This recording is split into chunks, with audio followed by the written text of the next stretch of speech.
Vamos lá, segunda aula. E aí, firmes? Fomos bem na primeira aula? Partiram bem o básico? Muito bom. Nós tivemos uma primeira aula que é sobre o que é o Espiritismo, né? É isso?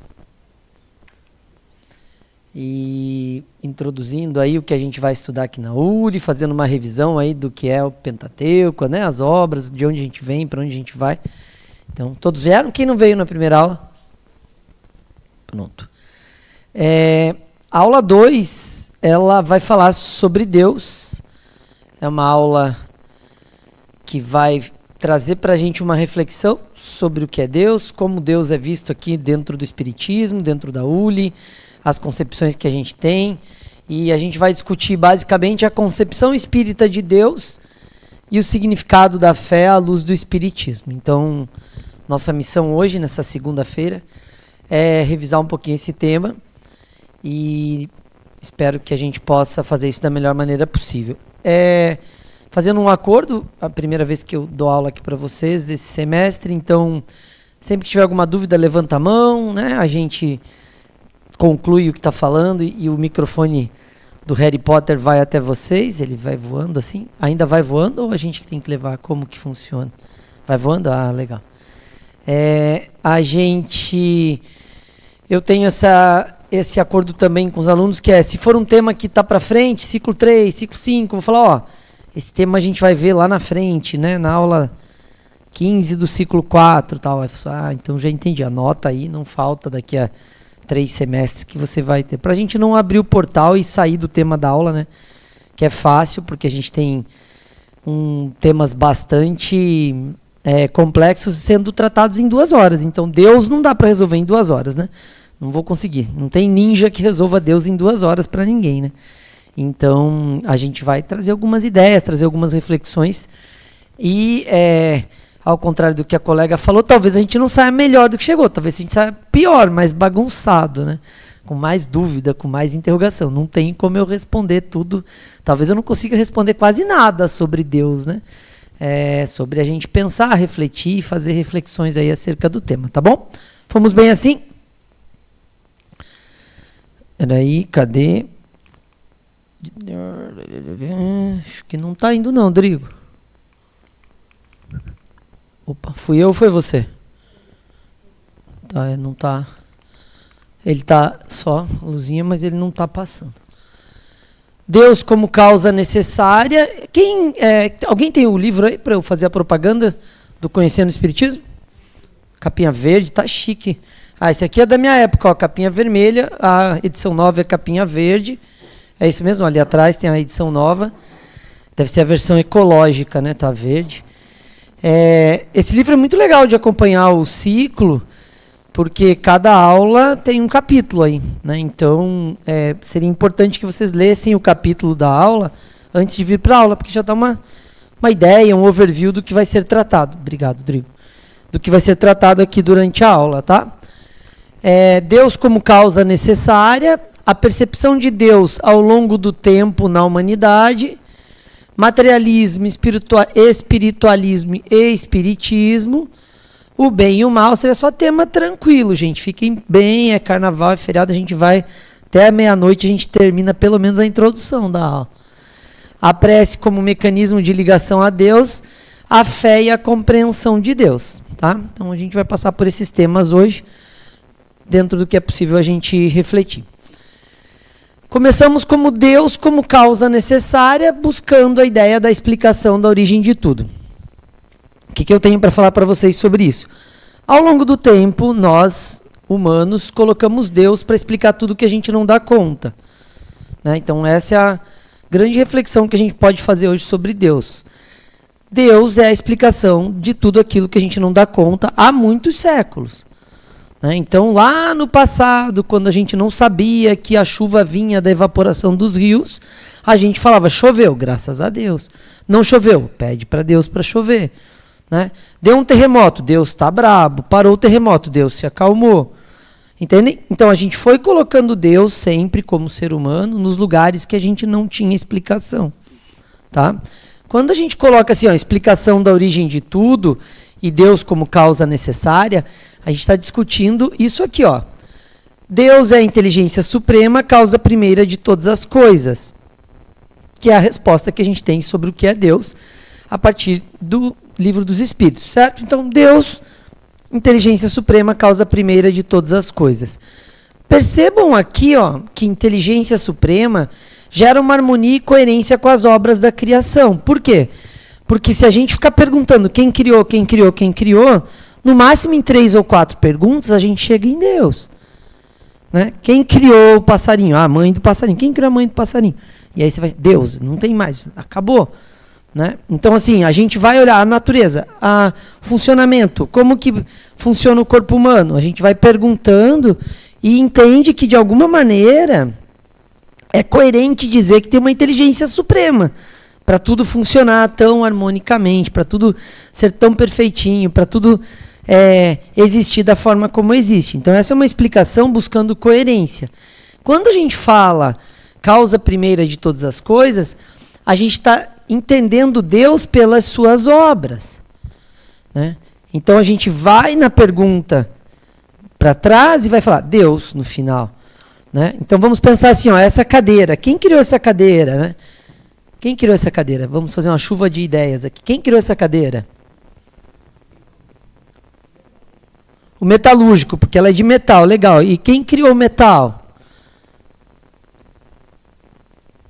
Bora, gente, ajuda aí. Quem? Metal um metal qualquer, esse aqui é aço, vai. Quem criou aço? Aí, sei lá. Dá 3 perguntas, não vai tão longe não, porque vai chegar uma hora e falar, sei lá, foi Deus. Né? Então, a gente entende isso, que a gente vai olhar para a descrição de Deus a partir das suas obras. Né? Por quê?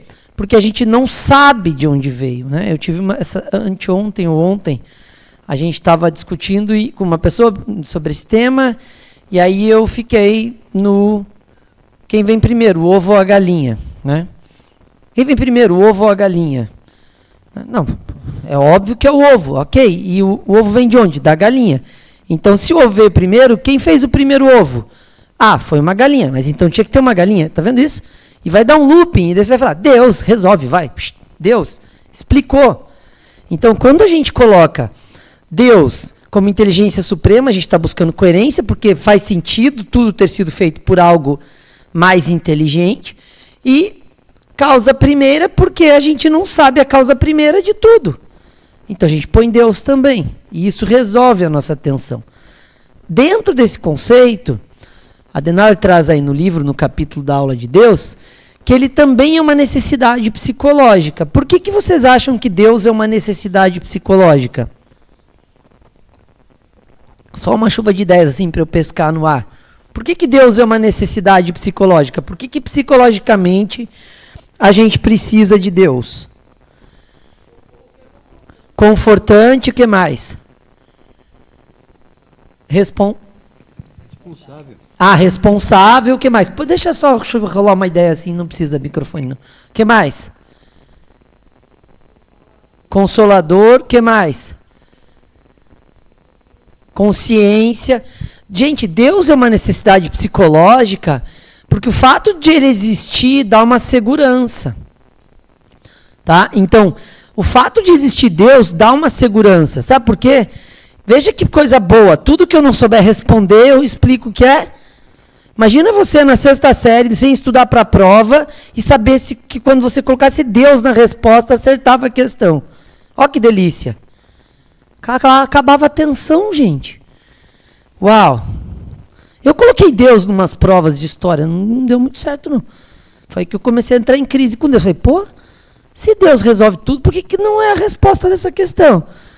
Né? Então, assim, de alguma maneira, a gente olhar para Deus nesse lugar, ele alivia uma tensão. O fato de ele existir alivia uma tensão.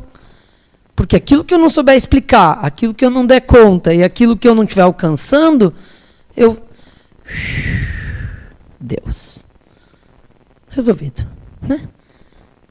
Juro que eu tento, gente. Eu tentei, quer dizer, não tento mais. Já tentei muitas vezes. Coloca Deus aí para ver se vai. Né? Boleto na sexta-feira vencendo, em vez de bater o pagar, você põe Deus, né? Digita o código de base, põe Deus. Não vai. Tem umas pessoas que têm esse canal, eu não tenho. Né? Vocês já pararam no sinaleiro e viram assim? Foi Deus quem me deu, né? O meu eu estou pagando.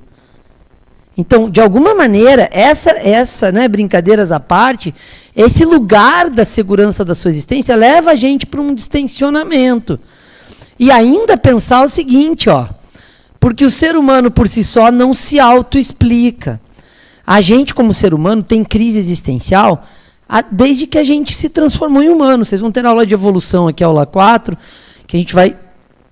Quem for dessa aula vai passar por essa ideia da evolução, do princípio espiritual, tal, até a gente chegar na questão de ser espírito como a gente é hoje, nós aqui, né, espíritos encarnados como humanos, e a gente vai entender uma coisa.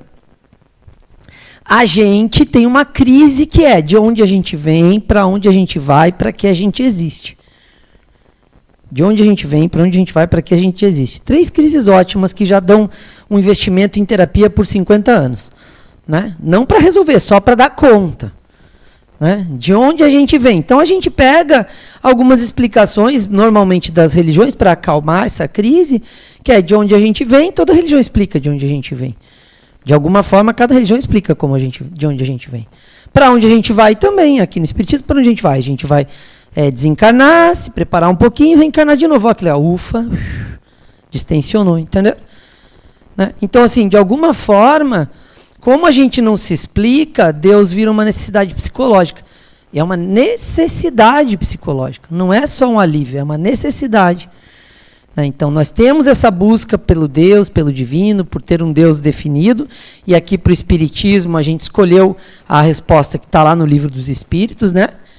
Que é a inteligência suprema, causa primeira de todas as coisas, que alivia nossas tensões e está tudo ok. Pronto, não tem mais discussão. É Deus, porque Ele é o mais inteligente e Ele é a causa primeira de todas as coisas. Com isso, a gente pode seguir. Né? Seja vindo para a Ulha aqui na segunda-feira, seja indo para a Pipoca, lá no Carnaval. Né? Com Deus, está tudo bem. Porque Ele vai dar conta. Quando eu não dou conta, onde que eu coloco? Na conta de quem eu coloco? Deus. Né?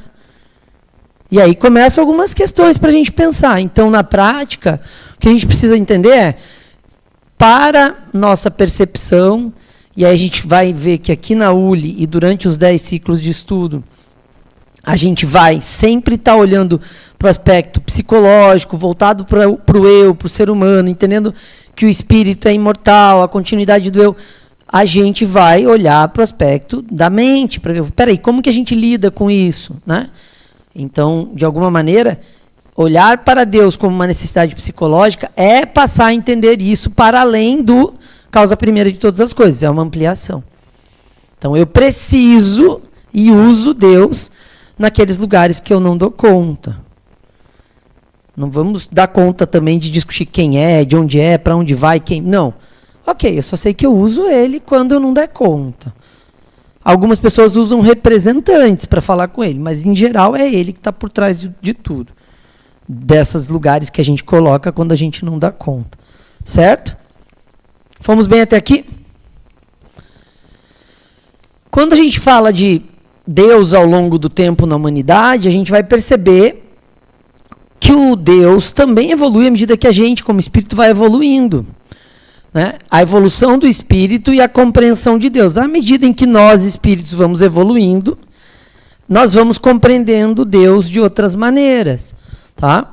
Então, a gente começa, de alguma forma, lá no passado remoto, Deus atribuído aos fenômenos da natureza. Deus do trovão, Deus do terremoto, Deus do raio. Né? Ou seja, para a gente aquilo era manifestação do divino.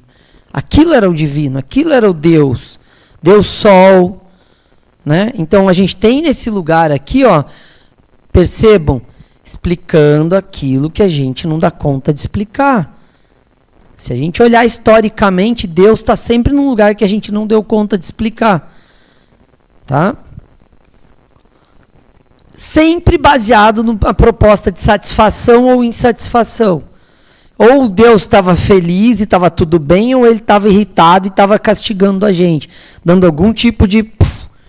Né? Então, Deus do trovão lá, Deus está nervoso, ó. Né? Está fazendo barulho, está dando uma trovejada aqui. Terremoto, tremeu a terra, Deus não está satisfeito. Esse Deus do terremoto não está satisfeito, está tremendo a terra. Como que a gente vai satisfazê-lo? Então a gente sempre estava nesse lugar de lidar com Deus como sendo os fenômenos da natureza ou ligado aos fenômenos da natureza e baseado na sua satisfação ou insatisfação.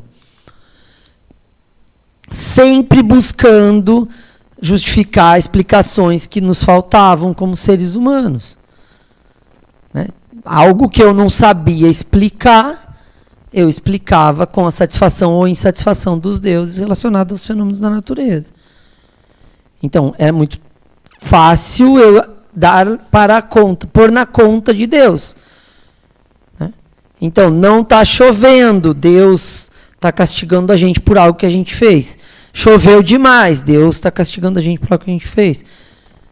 Choveu o suficiente, Deus está nos presenteando com a vida através da chuva, que nasce as plantas, que os animais sobrevivem e a gente segue bem. Percebem a relação da satisfação e da insatisfação? Sempre explicando. É sério que a gente ainda acha que Deus tem a ver com a chuva? A gente já aprendeu, né, na sexta série lá, que a chuva é a condensação das águas. E aí condensa, a nuvem acumula. Quando tem carga suficiente, condição climática suficiente, chove. Não é Deus da chuva. São Pedro não tem nada a ver com a chuva. Não existe uma torneira, como eu achava quando era criança, né? Que era São Pedro o responsável. Aí um dia eu pergunto para a mãe, quanto é a conta da água de Deus com tanta chuva assim? Já que tinha que abrir uma torneira, né? Percebe? Então, de alguma maneira, a gente vai saindo desse lugar e entendendo que se tratam de causas naturais. Quando a gente aprendeu que existe terremoto porque tem uma placa tectônica embaixo daquela cidade e se move de vez em quando, o Deus do terremoto morreu. Não faz mais sentido. Agora a gente mede no aparelhinho e sabe, ó, daqui 60 dias vai ter um tremor de terra aqui, porque a placa está se movimentando. E aí esse Deus não faz mais sentido. Então a gente pega e compreende as causas naturais e aí transfere, de alguma forma, os deuses para pedras, totens, cultos e imagens. Agora não é mais os fenômenos da natureza, agora são entes atribuídos, né, em algum tipo de adoração. Seja na litolatria, no totemismo, ou seja, a gente vai ver na cultura e nas civilizações, várias civilizações, nas quais os deuses eram uma carranca na ponta da ilha protegendo, um totem, né, uma pedra que tinha um formato específico lá, e aquilo ali representava o Deus daquele povo, daquela civilização. Culto a imagens, né, e isso se mantém, né, até hoje. Né. Lá em casa, na casa da minha mãe, tem uma santinha lá, que era da minha bisavó, e a santinha é uma imagem. Tem um poder lá místico, tem um poder religioso, tem uma religiosidade aplicada ali. Né? Não é o Deus, mas é um contatinho para falar com Deus. Né? É alguém que você manda um WhatsApp e ela imediatamente tem acesso direto a Deus e interfere. Então, tem uma imagem substituindo, né, a nossa relação. A gente não reza mais para chover, mas a gente reza para Nossa Senhora falar com São Pedro que talvez ajude a chover quando estiver na seca. Então, a gente só transferiu ou colocou um intermediário, mas a gente ainda está num modelo muito parecido. E aí entram as pessoas sagradas. Né? Ao longo do tempo, nas civilizações, nós vimos pessoas sagradas assumindo frente de Deus, né? A frente, no Egito, né? A gente vê as pessoas sagradas, pessoas que tinham algo de diferente, né? Seja uma mediunidade, seja uma condição, seja um poder específico por algum motivo, assumem o lugar de pessoas sagradas e passam a ser os representantes de Deus na Terra. Então, a gente fez essa transição e percebam que isso aqui é uma evolução também nossa como espírito. Fala, não faz sentido achar que o terremoto, o trovão é um Deus. Isso daí é da natureza. Deus é essa pedra aqui, ó. Agora faz mais sentido, tá vendo? Ó, tem um formato que protege. Aquelas ilhas em volta todas foram inundadas e a nossa, que tem essa pedra aqui no formato de pena de índio, não foi. Então, esse aqui é nosso Deus. Aí a gente fala, não, nada a ver, a gente está mais alto, por isso não encheu a nossa ilha. Então, essa pedra não é mais isso. Quem fez isso ser mais alto foi o pajé XBZ aqui. Então a gente vai transferindo isso à medida em que a gente vai compreendendo como espírito as causas naturais, as relações das coisas reais, né? De forma mais pragmática, compreendendo a realidade, a gente vai saindo de uma atribuição de Deus, como percepção de Deus, e colocando esse Deus, que é uma necessidade psicológica, em outro lugar. Perceberam esse movimento? Se a gente olhar para a história, né, a gente vai ver esse movimento. Ok? Estamos bem?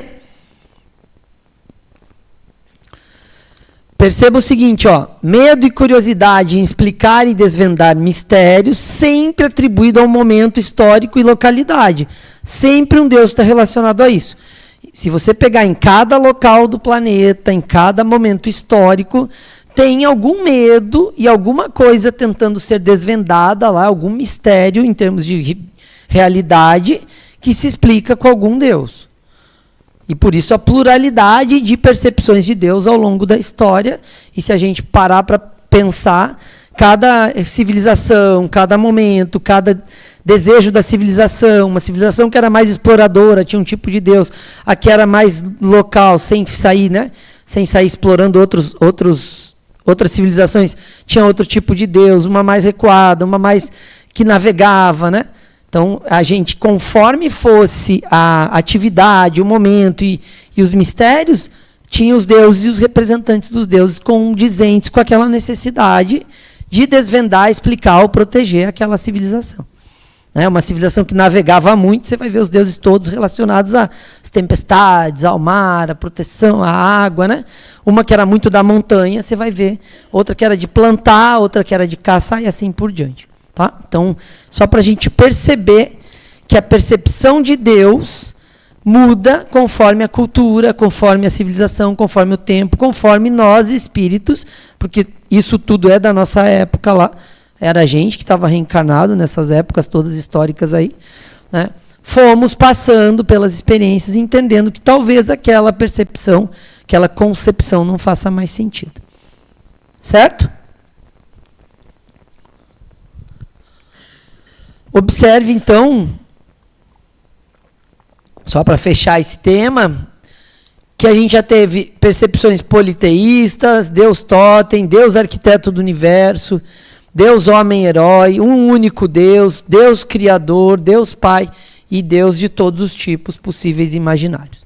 Tá? Então, isso tudo anda, se a gente olhar em um mapa histórico, uma linha do tempo, anda conforme nós, seres humanos, também vamos andando no que se diz respeito à evolução e percepção da realidade.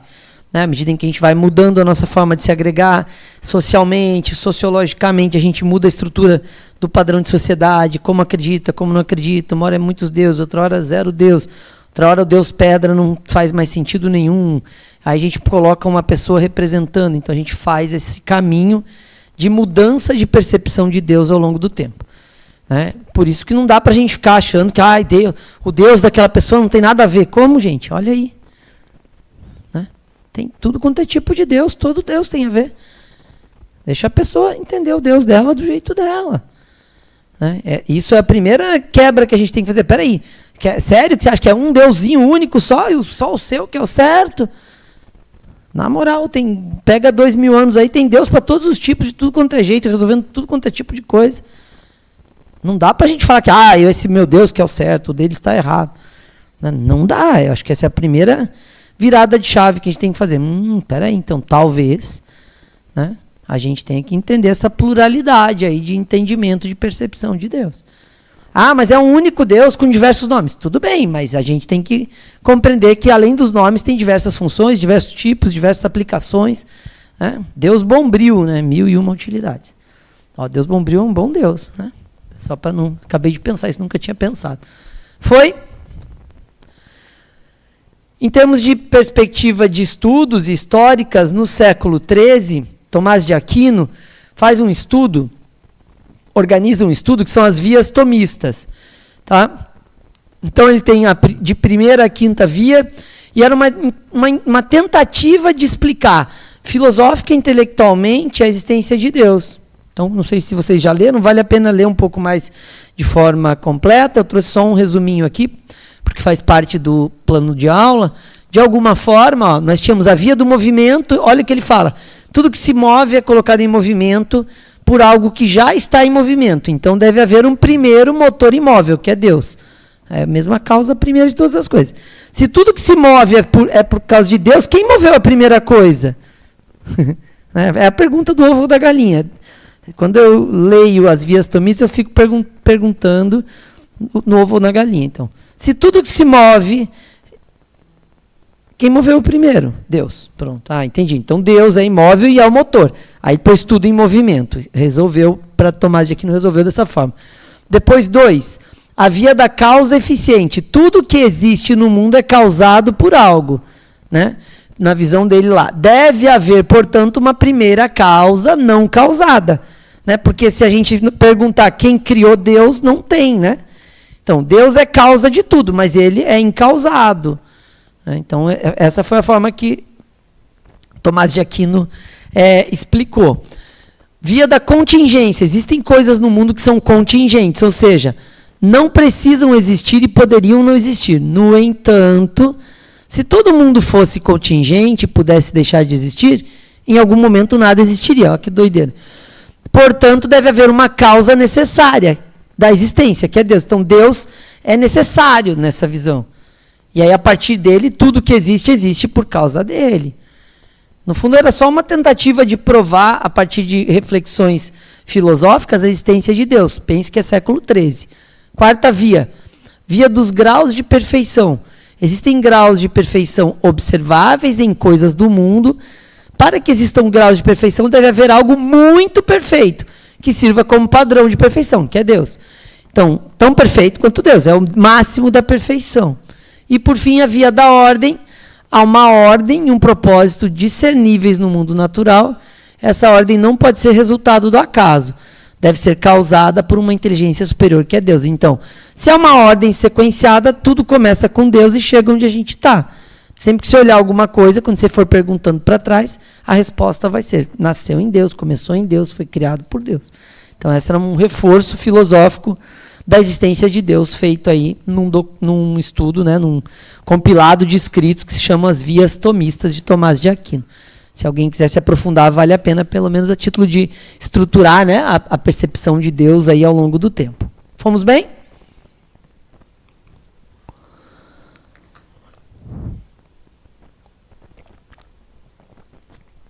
Materialismo, espiritualismo e espiritismo. Aqui é mais uma questão conceitual para a gente ir organizando as ideias, né? E a gente faz um pouco de confusão, às vezes, principalmente entre espiritualismo e espiritismo.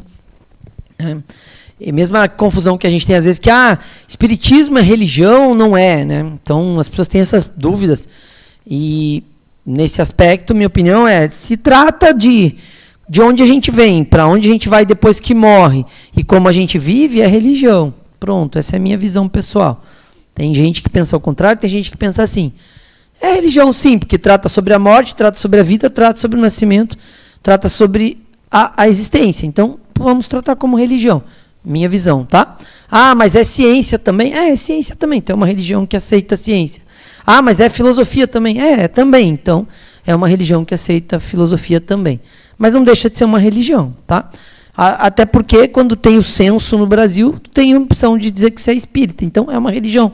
Pelo menos, sociologicamente falando, já está entendido como sendo, né? Às vezes tem essas crises conceituais, mas para a gente organizar um pouquinho os conceitos. Começamos com o materialismo. Movimento de oposição à deificação de tudo. O que é deificação de tudo? Era a ideia de que tudo tinha Deus, tudo vinha de Deus. Mas espera aí, é material, não tem Deus, é uma matéria, é pedra, tabela periódica. Né? Então o materialismo entra para esse lugar, para se opor a essa ideia da deificação de tudo. Traz o pragmatismo e o empirismo como base, ou seja, tudo na base da experiência, tudo na base do que é. Né? Não tem o subjetivo por trás. É isso, e se não tem como provar pela experiência, não existe. Tá? Niilismo é uma corrente mais, como fala? Fugiu a palavra agora. Nada existe além do que detectamos pelos nossos sentidos materiais, ou seja, mais rígida, né, sobre o materialismo. Então, não existe. Se você não consegue detectar pelos cinco sentidos, não existe. Então, essa é a corrente do niilismo. É um materialismo exagerado, né, mais rígido. A negação de qualquer fenômeno de origem subjetiva. Não tem nada por trás da matéria, é matéria. O corpo está funcionando porque tem um coração batendo, que tem um cérebro que aprende. Não tem a ideia da alma, da vida, né? Então, a vida é simplesmente material. É uma corrente de uma época importante que não entendia, mas já tinha várias oposições, e a gente vê a alma há muito tempo na história, né? A ideia da alma, da persistência da alma depois da morte e tudo mais. Negação da vida após a morte. Então, para o materialismo, não tem vida, morreu, morreu. Não tem o que continua, porque morreu, o coração parou, o cérebro desligou. A vida material é a única que existe. Né? Então, é limitado se a gente olhar para esse lugar, porque não explica muita coisa. Né? Se fosse assim, todo mundo era igual. Era máquina, né? Então, é uma corrente que, a meu ver, dentro do que a gente já compreende, fica bastante limitada para explicar a nossa realidade. Quando a gente vai para uma ideia de espiritualismo, a gente vai perceber que ele surge já lá no tribal, entendendo Deus como responsável pelos fenômenos da natureza, como a gente já falou. Então, existe algo espiritual, algo superior, algo diferente do que é a vida das pessoas aqui, que garante os fenômenos da natureza. A chuva, o sol, o raio, o trovão. Então, isso já mostra no tribal lá antigo uma percepção de algo espiritual, algo para além. Traz a ideia da existência de algo para além da matéria. O corpo, efetivamente, como instrumento de uma alma que vai viver de alguma maneira no mundo material. Então, em percebendo a vida a partir de uma corrente espiritualista, a gente vai entender, opa, tem algo espiritual por trás da matéria. Não é só o corpo, não é só a natureza, tem algo espiritual aí. Concebe uma pré e uma pós-existência da alma. Então, veio de algum lugar, ocupa o corpo de alguma forma e vai para algum lugar depois. Não estamos falando ainda das percepções religiosas para dizer para onde vai, se vai para o céu, se vai para pegar uma canoa e atravessar o vale da morte lá, chegar no Hades. Bom, não é isso. Existe pré e pós-existência. Ou seja, nós vamos viver aqui até morrer. Quando morrer, a alma segue. De onde veio essa alma? Veio de algum lugar. E aí cada religião, cada cultura se ocupou de explicar isso de uma maneira. E um aspecto moral que começa a aparecer como relevante para a continuidade da vida após a morte. Começa a se colocar questões morais definindo como será a vida após a morte. Ou seja, baseado de como foi seu comportamento moral durante a vida. E aí, a gente vai ver isso muito no catolicismo, muito nas religiões judaico-cristãs, né? Um aspecto de julgamento moral bastante arraigado, assim, definido. Ou seja, se você fizer tudo certo, você vai para o céu, se fizer tudo errado, vai para o inferno. Você tem uma definição de pós-morte a partir de um aspecto moral. Ou seja, existe uma relevância no cumprimento das regras morais estabelecidas da época. Tá? Então, isso é espiritualismo. Ou seja, passamos a ter, sobre a ideia do materialismo, algo subjetivo, uma existência pré e pós, uma alma que ocupa o corpo, algo que é para além, né? Existe uma ideia de para além do que a matéria, do que os sentidos conseguem perceber. Ok? Fomos bem?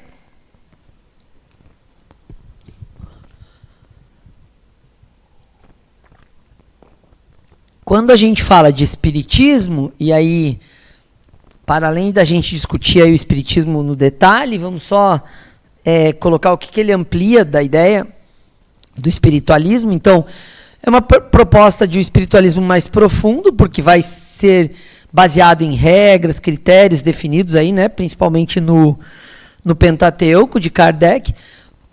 Para Kardec, era uma organização do espiritualismo com o materialismo, ou seja, vem uma experimentação, a gente sabe aí um pouco da história, né, como que experimentou, fez várias pesquisas ali com os médiuns, com as mesas girantes, organizou os conteúdos, consultando espíritos para comunicar, preparou de forma sistemática o Pentateuco, então existia uma estrutura, mas existia sim a existência de uma vida de espíritos, de vida pós-morte, de algo para além, né, do que era a matéria.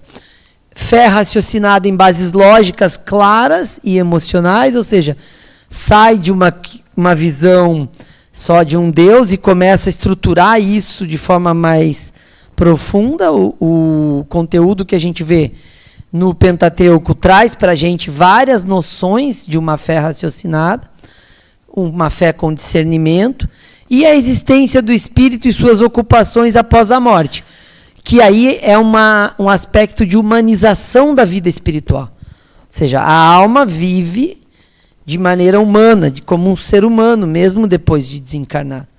Né? Aí a gente vê isso com a extensão dos livros depois de Kardec, e todo o advento aí da nossa literatura de Chico e tal. A gente vê um aspecto de humanização muito grande.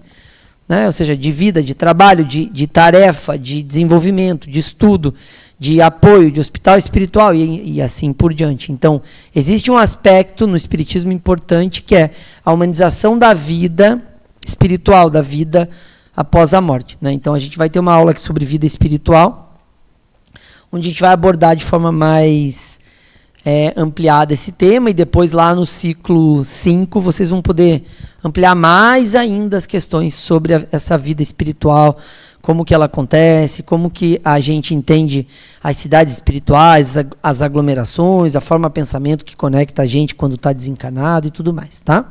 E por fim, Kardec também traz, o espiritismo também traz processos evolutivos do espírito. Ou seja, a evolução é um dos princípios do espiritismo, e a gente está sempre, e a gente chama isso aqui na ULI de integração de habilidades, a gente está sempre integrando habilidades ao espírito, ao psiquismo, né? À mente, ao nosso perispírito, que é a estrutura que o espírito tem para arquivar as experiências, né? É um invólucro do espírito que faz, onde a gente encontra a mente, onde arquiva as experiências vivenciadas, é onde a gente vai arquivando aí nossas habilidades para que a gente, na próxima encarnação, ainda que comece do zero como personagem ao reencarnar, a gente traga aí essa mochilinha que a gente chama de perispírito, que é onde está a mente. Tá bom? Então isso aqui é um pouquinho uma pincelada do que seria o espiritismo nessa sequência: materialismo, espiritualismo e espiritismo. Fomos bem? Vocês estão tão silenciosos, gente, é o carnaval?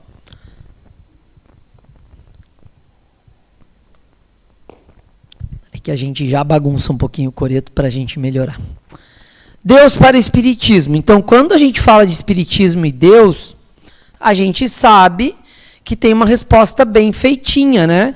Que é o que é Deus, inteligência suprema, causa primeira de todas as coisas. Isso cerca a gente de devagar um pouco, se a gente for seguir à risca o que está escrito, né?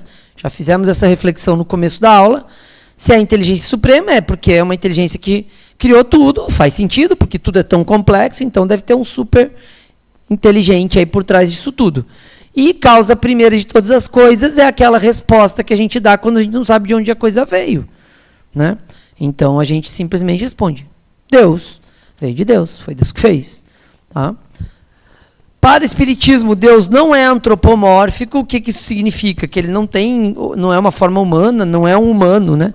Não é um super-humano mega evoluído, mega desenvolvido, mega cheio de habilidades. Não, Deus é algo que a gente não explica, não tem uma definição clara, se é uma energia, se é um ser. Ele é só, para o espiritismo, inteligência suprema, causa primeira de todas as coisas.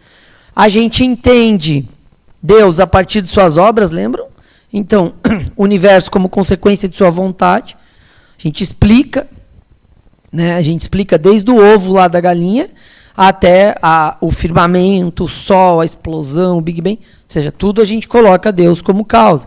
Então, de alguma forma, a gente vai entender que é o criador de tudo, criador das leis universais, ou seja, como as coisas funcionam no planeta. E a gente chama isso de leis de Deus. Vai ter uma aula dessa no básico também, para que vocês compreendo as leis de Deus que estão no Pentateuco, e, portanto, nós vamos entender a partir desse entendimento do Espiritismo que Deus criou o Espírito também. Né? Então, fica resolvido todas as nossas crises. Quando a gente tem uma religião, Espiritismo é uma religião, nesse nosso entendimento, ela resolve nossas crises. Né? Olha que bom, criou tudo que tem, qualquer coisa que eu não saiba quem criou, eu falo que foi ele, e ele me criou também. Já está definido que se eu morrer eu desencarno, depois eu reencarno, e quando eu reencarno eu sei de onde eu vim. Eu vim porque eu era um espírito que estava desencarnado. Acabou a tensão, gente, só viver agora. Prático, né? Resolvida a vida no carnaval, ó, que beleza. Segunda de carnaval a gente resolve as tensões. Né? Tá fácil. Né? Se fosse assim, seria bem fácil realmente, mas é um pouquinho mais tenso, né? Mais complexo. Mas eu quero que vocês percebam que Deus, nesse lugar... Deixa eu só pegar uma aguinha aqui.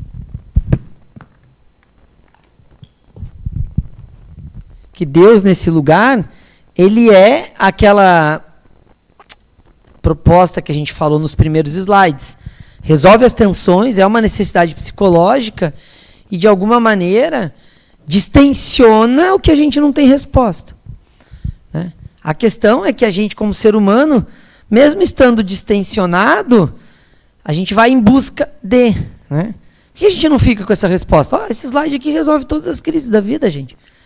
Para que crise? Está aqui, ó. Causa primeira de todas as coisas, inteligência suprema, criou tudo, me criou, pronto. Deu problema, falou, você que me criou, resolve aí. Dá um jeitinho. Estou estudando aqui, não estou conseguindo passar, perdi um emprego, abre uma vaga aí para mim. Né? Me diz onde que eu tenho que me inscrever. Não é assim que a gente faz? Né? Se inscreve no concurso e reza para passar. Né? Dá uma estudada também, porque a gente já aprendeu que tem que dar uma ajuda, que ele não faz tudo sozinho. Mas a gente vai colocando Deus nesse lugar como distensionamento. Então, o Deus para o Espiritismo é esse lugar aqui. A desconstrução que a gente está propondo é tirar o Deus do lugar de resolver tudo na sua vida. Né? Se ele é causa primeira de todas as coisas, é porque isso explica o que a gente não sabe. Mas se a gente pensar que ele explicava o terremoto 1.500 anos atrás, talvez ele não explique as coisas daqui 500 anos como ele explica hoje. E aí eu vou ter que reagir, porque hoje a gente já entendeu de onde vêm essas coisas. Né? Então, de alguma forma, entender a partir do Espiritismo que Deus é o Criador, é a causa primeira, só nos coloca num lugar de distensionar uma crise, que algumas pessoas nem têm. Quem aqui tinha a crise de quem criou o universo? Levanta a mão. Eu, por exemplo, 2 pessoas de 20, eu não tenho essa crise. O universo já está aí, já estou usando, vou seguindo. Até porque se eu souber quem criou o universo, não vai mudar a minha vida. Né? Então é uma crise que eu abri mão. Eu tenho várias outras. Né? A gente vai se encontrar aqui na ULI várias vezes, vocês vão ver, eu tenho crise pra caramba. Né? De crises existenciais incríveis assim. Mas a de quem criou o universo está resolvido, já está aqui. Foi criado há tanto tempo que quem criou nem sei se está aí mais, e eu não tenho pretensão de ligar para ele e falar, dá para dar uma corrigida aí, porque tem uns negócios que você criou que o pessoal deu uma bagunçada. Né? Então, assim, é olhar para esse lugar e entender onde que a gente vai pôr esse Deus. Né? A gente vai pôr esse Deus aonde? É a crise do concurso. 100 vagas, 20 candidatos. Todos os 100 rezam. Deus escolhe quais 20 para passar. Os que estudaram mais. Quem passou? Deus ou quem estudou? O quem estudou. Então, Deus está lá. Todos os 100 tinham contato de Deus, fizeram a oração que precisavam fazer, mas, ainda assim, o critério de desempate foi quem estudou mais. E que não dependia de Deus, porque ele ia passar 20. Ele teve que escolher baseado num critério, que foi quem agiu. Então, no fundo, talvez a gente comece a ir para essa relação de que não é Deus que vai resolver, ele já criou. Se a gente entender ele como criador, ele já criou. E a gente vai para o lugar de, e aí, vou fazer como agora? Vou dar conta do quê? Tá? Então, essa é a provocação que a gente começa a fazer aqui e vai fazendo ao longo da ULI, até a gente chegar lá no 10, para pensar de forma mais contundente em autodeterminação. Isso que a gente está falando é sobre autodeterminação, tá? É como a gente vai assumir aquilo que a gente entrega, terceiriza para alguém. Nesse caso, a gente está falando da terceirização para Deus. O bem e o mal. Então, vamos pensar um pouquinho sobre a perspectiva de bem e mal. Qual que é a provocação que a gente tem aqui? A gente ainda divide a vida entre certo e errado? Né? Pensa aí. Eu ainda divido a vida entre certo e errado? Durante a minha semana, quantas vezes eu olhei para um negócio e falei, isso está errado, isso está certo. Pensa aí um pouquinho, só para fazer uma reflexão. Eu ainda estou olhando para a vida e separando entre certo e errado? É bem provável que vocês encontraram algum momento aí da semana com certo e errado. Por quê? Porque a gente é treinado para julgar loucamente, diariamente, as coisas entre certo e errado. Ah, Plínio, mas quer me dizer então que não sei o que está certo? Não estou dizendo que está certo. Estou dizendo que não é sobre certo e errado. É o que é. Ah, mas a pessoa me assaltou no sinaleiro semana passada. Isso é muito errado. Não sei. Como que não sabe? Eu sei que ele está errado. Entre certo e errado, entre bem e mal, tem uma questão que ele descumpriu uma lei, porque assaltar está previsto na lei que não pode. Mas ele assaltou porque ele estava 6 meses sem emprego, ele tinha 3 filhos, sem comer em casa, ele não tinha outra alternativa. Metade já começa a falar, poxa, talvez ele não esteja tão errado. Até porque ele não foi tão violento. Ele só roubou minha bolsa e saiu correndo. E usou o dinheiro para... fez o supermercado lá com o cartão, no limite que passa sem pôr a senha, e jogou no lixo o cartão. Ó, já ficou mais bonitinho o ladrão. Percebem como a gente vai ajustando o certo e errado? Não, Plínio, está errado, roubou está errado. Tudo bem, vamos explorando. Se a gente for explorando, eu vou conseguindo. Né? A gente vai descascando ali, e vai chegar uma hora e falar, pô, talvez não esteja tão errado. Por quê? Porque, de alguma maneira, a gente precisa quebrar uma ideia de leitura da vida sobre bem e mal, certo e errado, que é uma visão maniqueísta que a gente fala, e ir para a visão do indivíduo. Porque se ele decidiu assaltar, para ele aquilo estava certo. Eu que fui o assaltado, para mim está errado. Não, não tem erro, foi assaltado, está errado. Quem aqui daria conta de assaltar no sinaleiro? Levanta a mão. Só eu? Cuidado comigo, hein, galera. Ninguém dá conta de assaltar no sinaleiro? Se precisar? Não? Passando fome, quem assaltaria no sinaleiro? Opa, já estamos montando uma quadrilha, essas são 3. Precisando de uma cirurgia mega master blast, seu filho morre se você não juntar R$1.000. Quem assalta R$1.000? Opa, 5, 6. Aí, ó, viu? A gente já começou a ativar as nossas possibilidades. Não é sobre certo e errado, não é sobre bem e mal. Né? É sobre o que é verdade para mim dentro da minha realidade. Se eu apertar um pouquinho, eu vou até o final. Deve sobrar um Jesus que não faz aqui, mas os 99% vão. Né? Por quê? Porque é sobre a contingência. A gente fala baseado de um ponto de vista, que é o que eu estou. Eu tenho emprego, eu tenho minhas economias, eu tenho um plano de saúde, eu tenho o mercado feito para o mês, então está tudo bem. E se eu não tivesse? Ah, mas eu trabalhei. Sim, mas e se não tivesse trabalhado? E, sabe? E se a gente vai chegar nesse lugar e falar, eita, então não é sobre certo e errado. A provocação aqui é, conseguimos reconhecer a verdade dos outros, ainda que ela não seja a mesma que a nossa? Conseguimos olhar para o mundo sem o julgamento do certo e errado? E aí, sem entrar no aspecto da vida em sociedade, do direito, né? Eu falei, ele está errado num aspecto que ele descumpriu uma lei. Se eu assaltar para resolver a cirurgia da minha filha, eu continuo errado. Porque, diante da lei. Mas, para mim, eu estou certo porque foi o jeito que eu resolvi a cirurgia da minha filha. Então, o que eu estou trazendo não é o aspecto da gente transgredir a lei. A lei serve para organizar a sociedade. A sociedade sem lei não convive. Né? Explode. Né? rapidinho. Então, são regras de convívio. Uma legislação de uma sociedade é uma regra de convívio. Agora, para além disso, a gente está tirando isso do aspecto e olhando para o que é certo e o que é errado. Não tem certo e errado daí. Aí é o olhar de cada um. Sim, claro, quando a gente fala de assaltar, dinheiro, né, isso fica muito tênue para a gente discutir. Mas a proposta é a gente olhar assim. E tem certo e errado em relação à religião? E tem certo e errado em relação à política, que são os temas que as pessoas amam discutir aí? E tem certo e errado em relação à questão de gênero? Tem certo e errado em relação a como administrar o próprio dinheiro? Né? Então, assim, olhar para esse lugar e pensar que talvez a perspectiva da vida seja a perspectiva da singularidade. Então, o que é certo para mim, talvez não seja certo para a Andréa, talvez não seja certo para a Graça, né? Talvez não seja certo para a Cristina e assim por diante. E ainda que eu não levantasse a mão em nenhuma das perguntas... Espera aí só um pouquinho, espere o microfone, só para o pessoal lhe ouvir e para ouvir na gravação também, por favor. E ainda que eu não levantasse a mão em nenhuma das perguntas, é sobre mim, eu não posso definir o que o outro vai escolher e fazer, Sim, né? Exatamente. Ainda que você decidisse não assaltar em nenhum momento, isso também era você, era a sua verdade.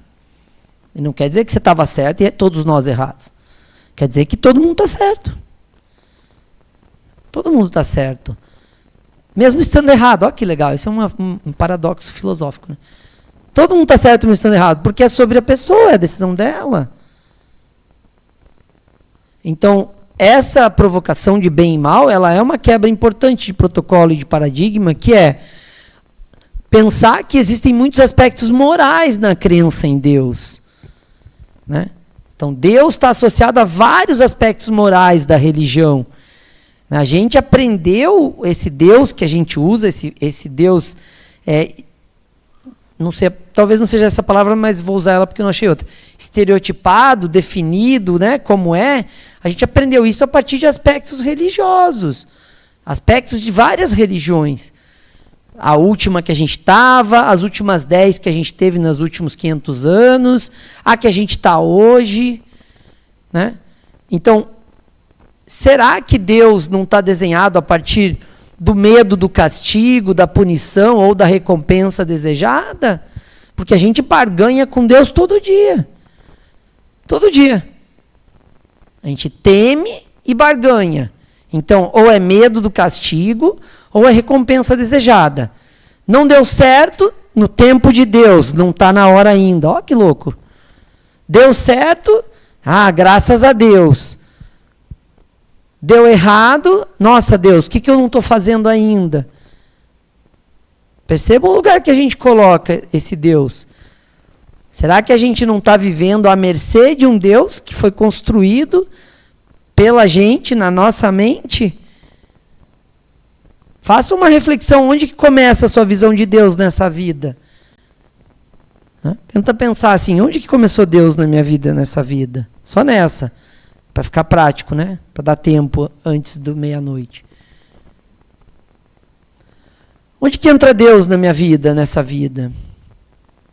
Como que entra a minha relação com Deus? Deus está vendo. É assim, acabei de pensar como que entrou. Meu pai falando, Deus está vendo, hein? Sério que Deus está vendo? Sacanagem. Era a forma que ele garantia que eu cumprisse as regras quando ele não estava em casa, né? Pôs Deus para me espiar. Acabou o problema. Ele só não contava que eu ia não ter problema com Deus vendo. Eu aprontava igual. Porque, tudo bem, Deus está vendo, mas Deus não contou para ninguém quando eu fiz, então deu certo. Deus está vendo, mas Ele é do meu lado. Está me ajudando a fazer a bagunça aqui. Então, e aí, tudo bem? Tudo bem. Deus está vendo aí? Sim, sim, mas Ele não conta, fique tranquilo. Daí vem a outra, quando meu pai percebe, ele fala, Deus não mata, mas castiga, hein? Cuidado. Ameaçando agora. Porque a estratégia de Deus está vendo não colou. Percebem? Como a gente está lidando com Deus, e aí, lógico, eu estou falando da minha experiência, vocês atravessam para a de vocês. Pensar que, de alguma forma, a gente precisa pensar nessa ideia do mal como ausência do bem. O que é o mal? Mal existe ou é só quando o bem não está que parece mal? Quando não faz o bem, então é mal. É por exclusão o conceito. Talvez não exista o mal. Como não? Se a pessoa me assaltou no sinaleiro, mas eu acabei de fazer uma reflexão aqui, em 3 perguntas, de 1 passou para 9 assaltantes. Se eu perguntasse 6, dava 15. Aí todo mundo virou mal, todo mundo que era do bem, segunda-feira de carnaval, na aula 2, vira do mal, com 6 perguntas. Então existe o mal, ou ele é só quando a gente abre a mão do bem, recua do bem, a gente chama de mal, nome mal? Por isso a ideia de sair da perspectiva maniqueísta de bem e mal, de 2 polos, e entender, ok, existe o bem. Quando a gente não está nesse lugar, a gente chama isso de mal. Mas não precisa ser 2 polos. E isso vai levar a gente para uma outra questão que é importante, bem crítica, que é o protocolo de culpa. Né? Que vai ser, a gente vai lidar com esse tema em outros ciclos, em outros aspectos, mas, de alguma maneira, toda vez que a gente praticar o mal, a gente vai entrar num looping de culpa. Fala, pô, assaltei o cara. Saca? Ah, Plínio, mas quem é mauzão não tem essa consciência. Olha, tá vendo como a gente atribui? Eu assaltei porque eu precisava do dinheiro, não tinha outra solução, segue a vida. Quando eu compreender que aquilo não é necessário, agora eu sei que eu posso trabalhar e ganhar meu salário e não vou precisar assaltar mais para dar de comer para os meus filhos, passou. Evoluí. Paguei a pena, fiquei preso 2 anos lá por ter assaltado no sinaleiro e segue a vida. Lei dos homens resolvida, segue a vida com a evolução que eu tive. Ou não consegui entender, sigo, saio dos 2 anos de reclusão lá e faço tudo de novo, Passo a encarnação fazendo, tudo bem. Esse é do mal?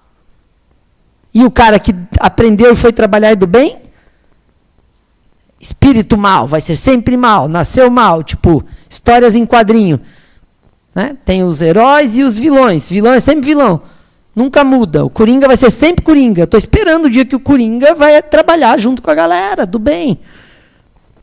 Resolveria a minha crise de bem e mal. Mas não, porque ele nasceu do mal, vai ser do mal para sempre. Entenderam a provocação de bem e mal? É desconstruir isso e tentar perceber que talvez o mal seja a impossibilidade de enxergar o bem. E à medida em que a gente vai evoluindo, entendendo, e em cada área da vida, a gente vira isso e fala, opa, entendi como dá para fazer. Dá para fazer diferente. Eu não preciso violar o patrimônio de alguém para resolver a comida da minha filha. Eu posso entregar meu trabalho. Ah, mas isso é óbvio. Talvez para você. Mas para muita gente não. E lógico que está um exemplo bem fácil de perceber que parece óbvio, mas em coisas mais sutis talvez fique mais difícil de entender. Né? E aí a gente vai entender o mal também, de alguma forma, como desconhecimento das leis de Deus, dos critérios, de como o ser humano deve interagir, de como a gente deve viver. Mas talvez o mundo ideal seria entender que o mal é inerente ao próprio ser humano. Porque tem na gente o oposto. Tem tudo que a gente tem de um lado, tem no outro lado dentro da gente. Né? A integração dos opostos, a gente vai ver um pouquinho isso lá no ciclo 6, no ciclo 7. Então, de alguma maneira, que a gente precisa compreender isso. Né? Quando eu provoco do assalto e vocês começam a falar, não, 0, gente. Você viu que no começo eu estava sozinho no assalto. Né? 10 minutos depois a gente já podia pensar num banco, porque já tinha 6 pessoas. Já não precisava mais ser um carro. A gente foi ganhando força. Já devia ter um engenheiro no time ali, já tinha umas faculdades para a gente pensar de forma mais estratégica, a quadrilha foi se estruturando. Então, efetivamente, está dentro da gente. Se eu me esforçasse mais aqui, a gente saía daqui com um plano. Carnaval é uma boa época para assaltar um banco, está tudo fechado. Perceberam isso? Então, tem isso dentro da gente e não é sobre separar quem é do bem e quem é do mal. É sobre a gente entender até onde a gente já vai. Qual é a habilidade que a gente já tem. Né? Quer ver uma outra pergunta importante? Porque isso é uma habilidade importante para integrar e que a gente tem que rodar muitos séculos trabalhando ela. Quem aqui dá conta de matar alguém? Vixe, mas Deus me livre, né? Quem dá conta de matar alguém, levanta a mão. Estamos em 2, hein? 2. Mais alguém dá conta de matar alguém? 3. Não falei nada ainda, só estou aqui propondo parcerias. Mais alguém dá conta de matar? 4, já estamos em 5. Pronto, beleza. Você está na sua casa, tem uma arma na gaveta, entra uma pessoa armada, você dormindo, acorda, a pessoa está indo para o seu quarto armada, quem atira? Levanta a mão. Desses que atiram, quem atira no pé? Só para dar um susto. Quem mira na cabeça para garantir que não seja o que vai morrer? Pronto, já estamos em 9. Estamos evoluindo, gente. Mas aí a pessoa não vai no seu quarto, vai no quarto do seu filho. Você tem a oportunidade de atirar pelas costas. Quem atira? 11, 12. Todo mundo pode matar, gente. Só criar um cenário em que essa seja a possibilidade. Não, eu sou espírito evoluído, deixei lá armado no quarto do meu filho. Se ele não vai fazer nada, meu filho é protegido. Que protegido, meu? Você joga, Deus vai proteger, Deus vai já sai atirando o armário. Se não tiver arma, pega um armário, joga na cabeça do cara. A vaso, seja lá o que você for, você ataca a pessoa, gente. Quer ver um treino que eu tenho? Atropelar quem vier me assaltar. Eu sou treinado para isso. Abaixa assim, embaixo do volante, pisa no acelerador, segura o volante e vê se deu certo. Eu não vou esperar o cara que estiver parado. Se eu tiver com o carro ligado, andando, eu só vou parar depois que eu passar por cima. Ah, sou mal? Sou, então. Sou, reconheço. Mal inerente ao próprio ser humano. Entre a vida dele e a minha, fica a minha, se possível. Se der errado, eu tentei. Parar e falar, sinto muito, senhor, pode atirar. Que eu não vou fazer, porque eu não sou tão bonzinho assim. Eu sou contra a violência, não tenho arma, então vou ter que, nessa hora, agir com o que eu tenho, um carro. Né? Quem já pensou nisso, sobre atropelar? Treino, né? Eu fico pensando, eu já tenho, assim, eu já medi que eu caibo certinho, eu sou pequenininho, eu caibo embaixo do volante, assim, ó, a pessoa atira no vidro, e eu, brum, né? Só tem que acelerar, se for devagar, ele fica pendurado na sua frente, é pior, né? Daí você freia tudo, ele voa. Aí você acelera de novo, passa por cima. Viu? Já... Ó, você pegou minha piada pronta. Então, se vocês decidirem, ela pegou aqui, ó, se vocês decidirem assaltar na cena e verem que sou eu, cuidado, porque eu vou atropelar. Não vou deixar assaltar. Estou treinado. Isso é maldade? Sim ou não? É maldade, sim ou não? Quem acha que é maldade, levanta a mão. Gente, vocês são muito maus. Eu estou falando que vou matar uma pessoa, passar por cima e voltar. Isso não é maldade? Qual é o conceito de maldade de vocês? Claro que é maldade. Mas é maldade. A autodefesa é meu advogado que vai falar para tentar me liberar, mas é maldade. Sério? É maldade também. O cara me atirar é maldade. São dois maus. Só que o azar dele é que eu estou de carro. E se eu der sorte, ele é ruim de tiro. E ele ainda está armado. Então ele é um mauzão armado. Eu sou um mauzão sem arma. Mal médio, né? Mas se defender também é maldade, gente. A gente tem que reconhecer a maldade. Então, quando a gente fala de bem e mal, é entender que o mal está na gente também. Tirar a vida do outro é inabilidade, ponto. Porque se a gente fosse muito evoluído, ninja, a gente falava, nossa, meu campo pessoal atraiu uma pessoa armada para me assaltar. Desencarnei. Até logo, próxima encarnação eu volto. E aí, quem dá conta? Então a gente tem maldade também, só que a nossa maldade está organizada levemente, ela só é ativada diante de um risco, para alguns, né? Para outros ela é ativada com o irmão, com a esposa, com o filho, sei lá, né? No dia a dia. De formas mais leves, né? Não falando de matar, mas é maldade, claro que é maldade. Reconheçam, é maldade. Então, não achem que eu sou bonzinho e estou me defendendo quando eu planejo. Isso é, gente, é maldade. agravado, né? Para que do jeito tem um agravamento aí, né? Planejar aumenta a pena, gente. Né? Intenção é doloso, não é resultado de um acidente.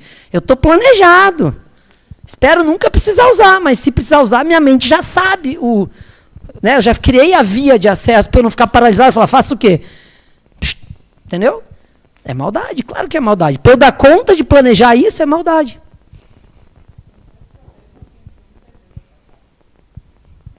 Maldade. Pronto. Sou mal. Reconhecido. Vou precisar de terapia depois que eu atropelar um que tentar me assaltar? Claro que vou. Por quê? Porque eu estou lidando com isso. Eu não sou um cara que mata as pessoas na estrada, que nem no videogame. Se isso acontecer, eu vou ter que lidar. Mas é uma maldade que está dentro de mim, e que nesse caso vai sair, né? Se ela sair, eu vou ter que lidar com ela. Tá? Então, olhem para esse lugar para se reconhecer também. Senão a gente fica, o mal é o ladrão, eu sou o bonzinho. A gente sair, é lógico que eu pego um exemplo exagerado, porque daí fica mais fácil, né? Mas e a reunião de condomínio? Quem aqui nunca se irritou numa reunião de condomínio?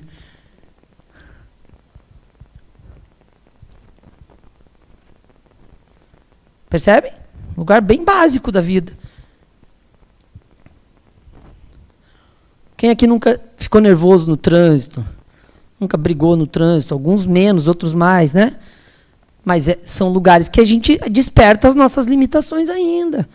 Né? Ativo. Então, sair desse lugar de classificar. Quando a gente estudar obsessão e desobsessão aqui, a gente vai bater nesse tema. O obsessor é mau? Olha que pergunta boa. Nasceu obsessor, é um espírito do mal, criado do mal. Não. Está num lugar de não enxergar o bem, está num lugar de fazer algo prejudicial, mas não quer dizer que ele é do mal. De alguma forma, dependendo do advogado, rapidinho ele vira do bem. Né? Porque o meu advogado vai dizer, foi legítima defesa, ele reagiu, nunca imaginou atropelar alguém. Ele não vai dizer que eu planejei, mas agora já gravou, né? Deu errado. Pode ser um problema. Vou ter que repensar. Agora, se a pessoa é atacada e instintivamente ela reage e mata. Por exemplo, empurrou, bateu a cabeça.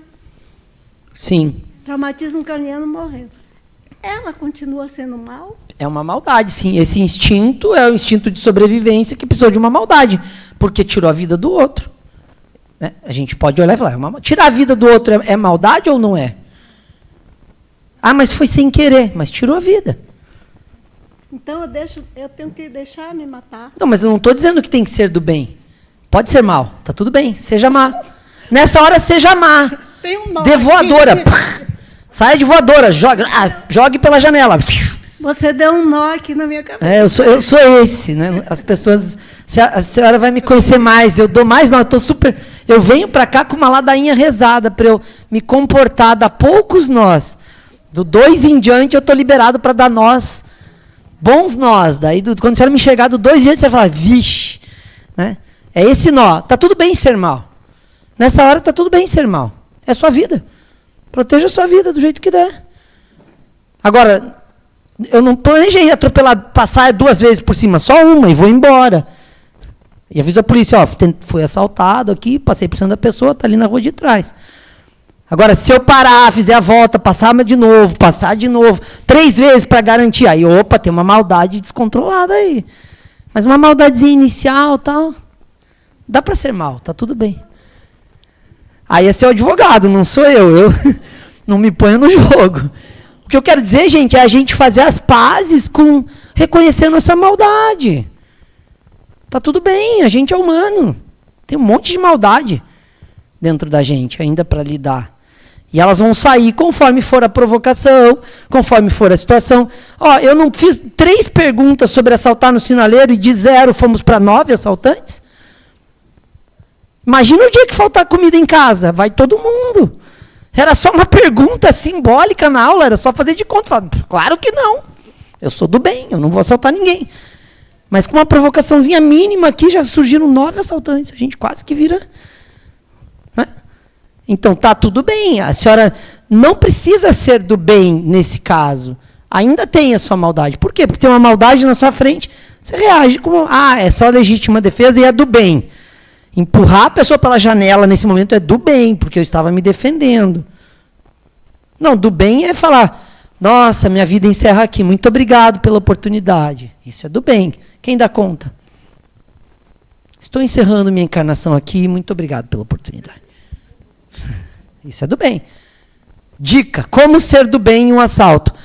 Tudo tranquilo, obrigado, Deus foi bom, obrigado pela próxima encarnação, até logo. Isso é do bem. Oxe, vou lutar até o último minuto. Sou do mauzão daí, sou o mauzão. Talvez pior que assaltante. Entende?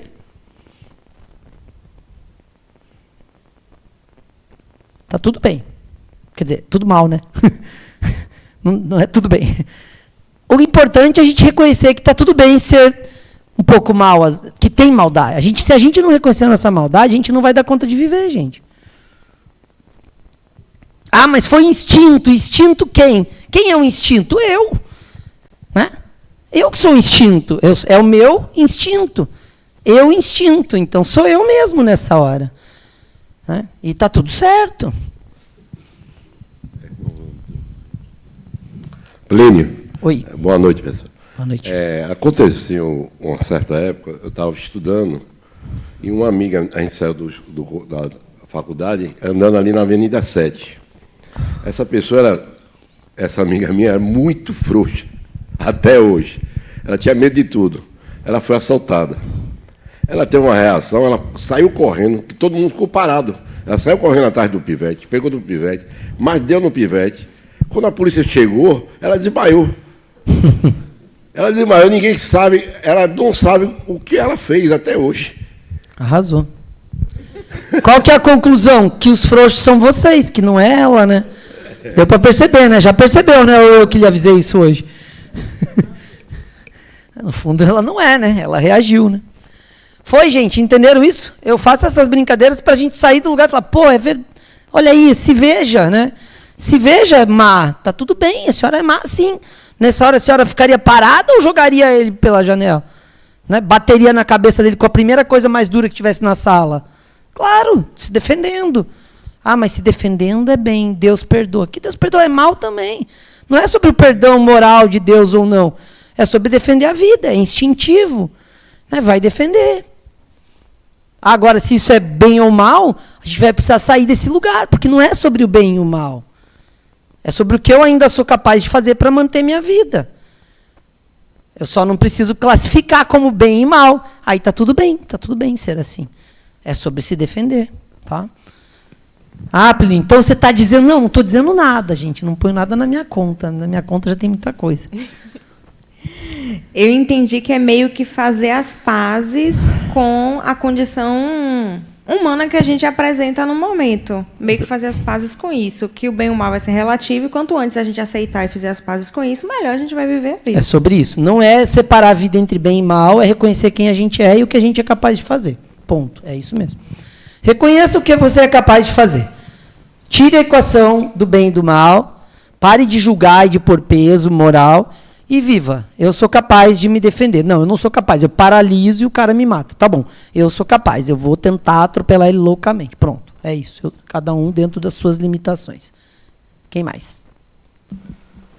Plínio, essa questão de bem e mal não estaria dentro da lei de conservação? Ou seja, eu estou me defendendo por questão de um instinto, né? Isso não estaria dentro de uma lei de conservação? Eu não vou antecipar isso, porque isso a gente vai ter lá nas aulas de leis de Deus, tá? Mas não é bem e o mal lá dentro da lei de conservação. A lei de conservação não preveria que você mata a pessoa. Entendeu? Mas deixa para lá. Porque a conservação vem com a destruição também. Então, aí é uma questão de equilíbrio. Acho que não caberia colocar esse tema lá dentro desse jeito. Vamos ficar aqui dentro do tema assim. Compreender e aceitar a nossa condição. A gente tem possibilidade de fazer isso, porque a gente ainda não tem esse valor à vida. A questão aqui é a ausência da habilidade integrada de valor à vida. Então, tanto quem veio me assaltar quanto eu ainda não tem. E quem der conta, tira a vida do outro nessa hora.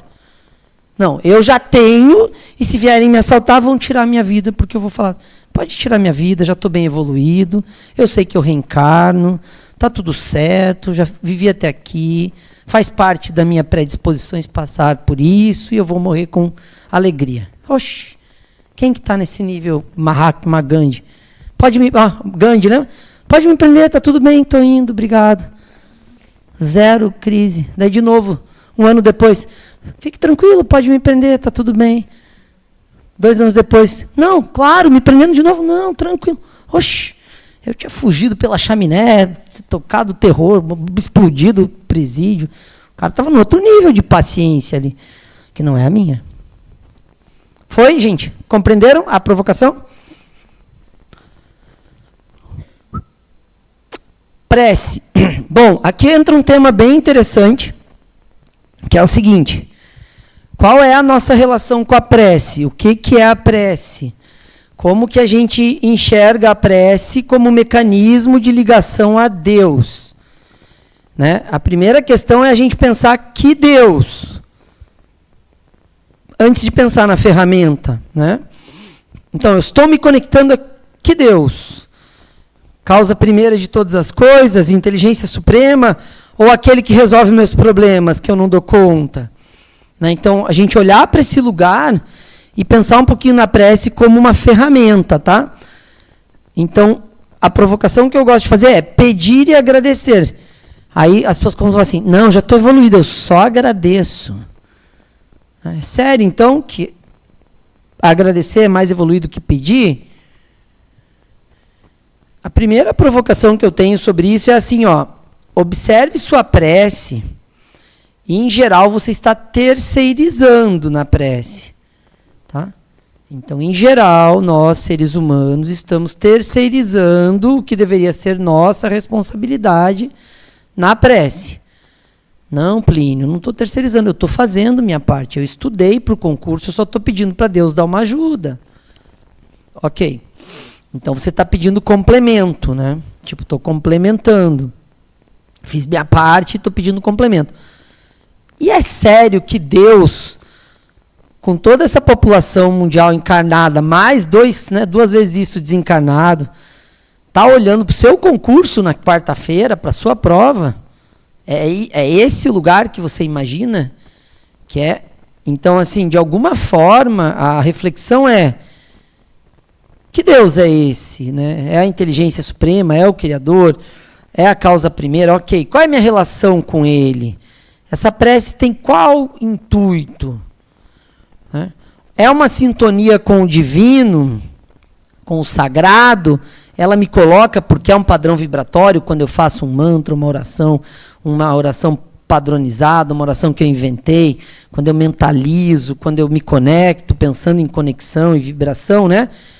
É uma conexão com o sagrado, ele está externo ou interno? Né? Se ele está externo, qual é o endereço da minha prece? No céu, Deus do céu. Papai, né, o meu era Papai do céu, minha primeira oração.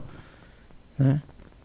Então, assim, é lá no céu que a gente está se conectando com Deus que está lá no céu, olhando as coisas de cima, a terra de cima. Eu quero que a gente vá para esse lugar e entenda, a prece é sim um movimento vibratório de conexão, é um movimento de buscar sintonia, é um movimento em direção a um sagrado, a um divino, mas será que a gente consegue pensar nisso internamente? Num divino que está dentro da gente, de alguma maneira, nos potencializando para dar conta? Né? Será que quando eu estudar para o concurso eu não posso fazer uma prece que amanhã eu esteja bem tranquilo, que eu dê conta de lembrar tudo que eu estudei, que eu tenha uma serenidade para responder as questões da melhor maneira, e que se eu for o melhor candidato dos 150, uma das 20 vagas seja minha? Não tem Deus nessa minha fala completa. Ó. Tem um empoderamento com algo meu, algo superior meu, algo forte meu, e que eu estou buscando dentro, né, para que eu saia com força em direção ao objetivo, Então, a provocação aqui da prece é uma elevação de pensamento, uma sintonia com o divino, com o sagrado interno, uma mudança de padrão vibratório. Deixa eu equilibrar aqui, porque agora eu estou com muita maldade, fiquei com muita raiva. Deixa eu vou retomar aqui meu olhar de fazer o bem, de, né, não preciso mais me defender, já escapei do assalto aqui, ó, usando aquele nosso exemplo. Pronto, centrei, né? Centrei de novo. Então, me organizei. Eu usei uma prece para organizar meu padrão vibratório. Né? Então, ok. Tem um aspecto energético, porque a gente sabe que quando a gente pensa, a gente emite onda, é frequência, a gente vai estudar isso aqui em alguns ciclos. Fluidos, por exemplo, no ciclo 2, lá na aula 7. A gente vai ter uma aula bem legal sobre isso. Entender que quando a gente está fazendo o pensamento, a gente está gerando um aspecto energético importante. Pode ser uma conexão com espíritos amigos e família espiritual? Pode, claro que pode. Né? Assim como a gente tem amigos encarnados, a gente tem amigos desencarnados. Então, eu posso estar me sintonizando dessa forma também. Quando eu estou nervoso, eu ligo para um amigo, pego o celular e ligo, podemos conversar um pouquinho, tal, pá, beleza. Pô, valeu, obrigado, me acalmou. Eu posso fazer isso mentalmente com um amigo desencarnado, e não é um mentor, ou contatinho com Deus, ou alguém superior. Não, é um amigo espiritual que eu estou conversando em prece, eu estou chamando isso de prece, que é eu criar uma sintonia para eu me acalmar, tal. Né? Eu tenho gente que eu ligo para fazer um assalto e tenho gente que eu ligo para me acalmar e não querer fazer um assalto. Eu tenho os dois tipos de amigo no meu celular. Vocês não têm? E é lógico que simbolicamente, né? Tem um que, vamos tocar o terror, eu tenho uns 4 que eu ligo, que se for para quebrar a parede na cabeça, a gente quebra. E tem uns 4 que eu ligo e falo, não, respira, para que quebrar a cabeça? Calma, a cabeça é dura, a parede é dura, né? Entenderam? Vocês não têm assim também? Uns contatos? Você sabe dos seus amigos, né? Vivos, né? Amigos espirituais encarnados. Tem os que são bons para fazer, né? Bagunça, tem os que são bons para organizar. Para quem que você vai ligar nessa hora? Então, de alguma maneira, olhar para esse lugar aqui da prece como um movimento de sintonia, um movimento de alinhamento, um movimento de reorganização. Né? Sair desse lugar aqui, ó, de pedir e agradecer. Né? É uma transição, na verdade, da prece. É uma relação com o divino, com Deus, que não é o Deus que vai resolver as coisas para você, mas é um Deus que vai lhe estruturar, que vai lhe dar base, é um divino, é um sagrado que lhe dá força. Tá? Tem uma influência no físico, no psicológico e no espiritual, claro, porque quando você está em prece, você está alinhando as coisas. Acalma as emoções, né? Normaliza, libera as coisas, o fluido, né? O sangue vai fluindo melhor, a pulsação baixa, se despressuriza, né? Então, de alguma maneira, a gente acalma a mente e faz uma conexão espiritual com toda essa estrutura nossa e, para além disso, se possível, com alguém também, encarnado ou não. Então, olhem para a prece com outro olhar, saiam desse lugar possível aqui, como experiência, só de pedir e agradecer, e pensem se não é possível a gente mudar esse olhar da prece. Usar ela como uma ferramenta de autoequilíbrio, de organização, de conexão, de mudança de padrão vibratório, de elevação de pensamento, de sintonizar com quem eu quero. Eu gosto muito dessa metáfora do telefone. Para quem eu ligo se eu tiver com problema, né? Quer ver? Advogado. Eu tenho 2 tipos de advogado na minha agenda. Um que eu ligo para sair de voadora. Então, esse é para resolver problemas que eu preciso de alguém que faça voadora. E eu tenho outro que eu ligo e falo, pense bem, será que é preciso mesmo? Entendeu? Outro que eu ligo, ele não pensa nada. O que é para fazer? É para entrar entra de voadora. Então, assim, é esse tipo de percepção que você tem que ter também. Com quem eu vou me conectar em determinados momentos? O que eu estou precisando agora? Né? Eu já sei aqui da turma, quando eu precisar assaltar alguém, eu já sei para quem eu ligo, porque o pessoal que não levantou a mão na terceira pergunta não vai me ajudar no assalto. Sacaram isso? Né? Então, assim, olhe para esse lugar, se coloque nesse lugar, pense a quem você se conecta. Tá? Quando a gente coloca isso de forma mais pragmática, né, menos sem raciocinar, é aquela proposta da fé com discernimento. Tem um divino, está dentro de mim, eu sinto, mas na hora que eu for me sintonizar, eu vou sintonizar primeiro organizando meu físico, depois meu psicológico, agora meu espiritual, agora falando com espíritos com quem eu entendo que tem uma vibração interessante para esse momento, encarnados ou não. Ah, Plínio, eu nem sei que existe espírito desencarnado, nem, né? Então, beleza, vamos com calma, vamos para um divino mesmo. Né? Como que você se conecta com o divino? A provocação é, saia do pedir e do agradecer. Tente sair do pedir e agradecer. Nossa, Plínio, mas para quem que eu vou agradecer? Né? Então, por exemplo, eu passei no concurso, para quem eu agradeço? Eu começo assim, parabéns, você estudou, muito bom. Depois eu agradeço para os que não estudaram, olha que legal, isso é gratidão. Obrigado, 98 pessoas que estudaram menos que eu, porque se não fosse vocês estudarem pouco, eu não teria passado. Não é óbvio, se eles estudassem mais que eu, eles tinham pego minha vaga. Depois eu agradeço meus pais. Pô, vocês brocaram, me deram uma escola boa, valeu, que massa, tamo junto, fez bem. Entendeu? É assim. Você vai trocando a gratidão para as coisas que são mais próximas, para você entender a relação das coisas acontecendo. Né? Então, lógico que quando a gente brinca do adesivo do carro, mas é um exemplo bom também, né? Foi Deus que me deu adesivado no carro novo do cara. Né? Eu entro em crise, gente. Eu tenho que pagar sempre as 60 parcelas para daí transferir. Falar, agora fui eu quem me dei. Né? Então, o adesivo para mim é fui eu quem me dei. Fui eu que me dei, né? Fui eu que me dei. Fui eu quem me deu, né? Pronto. É isso. É essa troca. Né? Porque nenhum boleto meu pagou automático sozinho. Ainda que Deus que o boleto aparecer. Boleto já pago, deseja pagar novamente. Opa! Estou com contato bom. Mas no meu caso nunca dá. Hoje eu até tomei um susto. Achei que era isso. Fui pagar um boleto e falei, não pode pagar. Não sabia que era feriado, não tinha me ligado. Né? Eu falei, cara, será que é Deus que está pagando meu boleto hoje? Não, não foi. É porque é para pagar só na quarta-feira. Não deu certo. Meu contato continua fraco.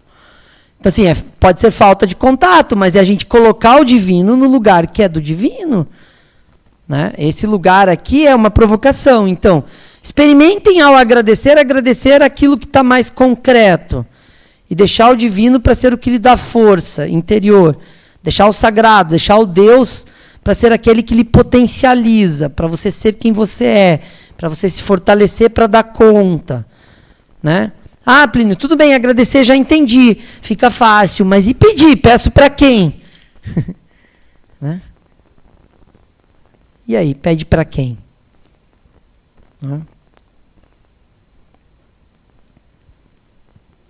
Tô com uma doença aqui para resolver, pede para quem? Não dei conta. Estou sem emprego, não estou dando conta, já distribuí não sei quantos currículos e não vai. Pede para quem? Né? Comece a repensar essa relação com o ser divino que vai resolver sua vida. Talvez não seja assim.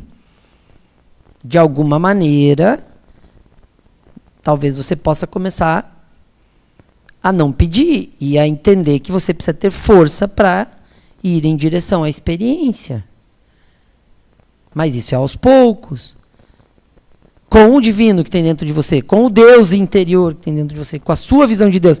Lembra que a gente passou pelo Deus de tudo quanto é cultura aí? Tem um Deus seu.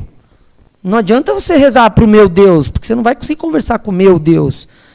Nem eu com o seu. Cada um tem um olhar, né? Pode até ser um único Deus, mas é como a gente enxerga, como a gente alcança, como a gente se relaciona. Então, de alguma forma, a provocação aqui da prece é utilize ela como ferramenta de conexão com um Deus que está dentro de você. Talvez ela fique forte. Mas tente sair do pedinte. Né? Tente sair da pessoa que é Deus, obrigado, Deus, obrigado, Deus, obrigado. Ou seja, se empodere também. Né? Minha mãe sempre me fala, quando eu viajo a trabalho assim, com uma certa frequência. Vai com Deus. Daí eu entro no avião. Posso dar uma olhadinha na cabine? Posso. Mãe, estou indo com o piloto, viu? Mas ele está ao lado dele. Daí eu volto. Posso fazer mais uma? Mãe, tem um copiloto. Ele está com eles. Eu falei, mãe, só tem 2 cadeiras. Não pode viajar ninguém em pé. Quando decola o avião, está todo mundo sentado. Né? O que é isso? É uma brincadeira, mas é colocando as coisas, né? Ah, tem um divino no piloto, tem um divino no copiloto, tem um divino... Tem, com certeza. Mas não é eles que vão pilotar. Não é o divino que vai pilotar. Não é o Deus que vai fazer minha prova para eu tirar 10 e passar quando minha mãe rezar demais para eu passar. Tá? Então, a provocação da prece é essa. Ela é bem delicada, porque a gente está nesse lugar, a gente foi treinado a pedir, agradecer, né? Eu, pelo menos, fui treinado. Eu não podia dormir sem rezar, né? Por muitos anos. E quando você substitui isso, sentindo o divino, sentindo o seu Deus, se conversando, né? Aquela coisa sua, sentida, você vai se empoderando para encarar a vida e para ser grato àquilo que você alcançou durante o dia de forma mais consciente. Ok? Fomos bem aqui? Está chegando o microfone.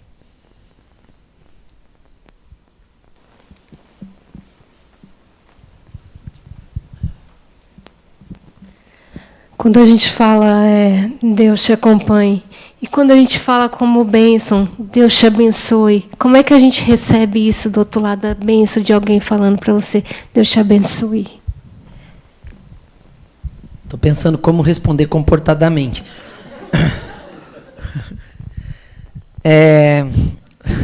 Roberto está lá como fala, na auditoria, né, Beto? Ó, vamos lá. O que acontece, né? Vamos pensar o seguinte.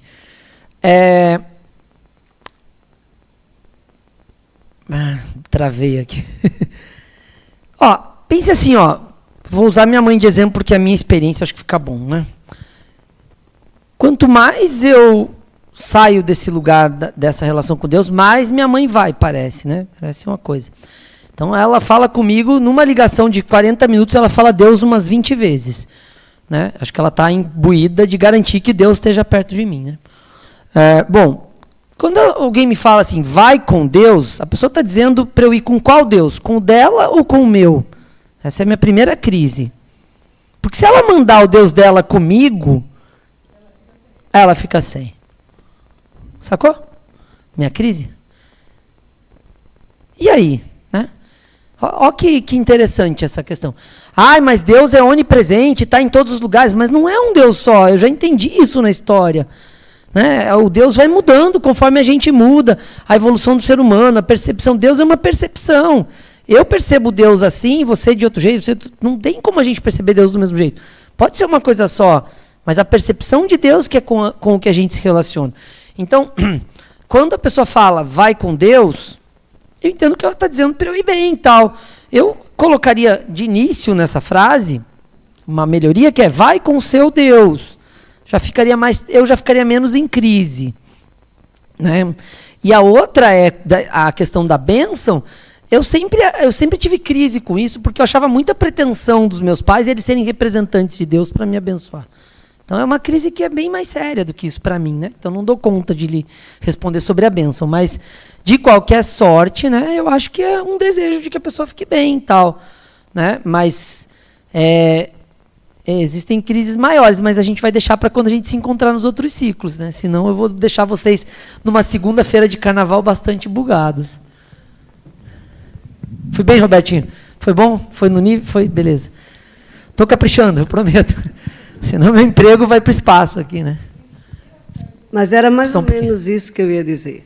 O vai com Deus é a gente desejar que a pessoa vá bem, vá de boa, vá bem acompanhada com alguma energia boa. Bom, muito bom. Sabe? Como que é seu nome? Betânia. Betânia, se eu for para a secretaria na quarta-feira, eu vou pedir para chamar a senhora para me defender. Tá bom, pode chamar que eu vou com Deus.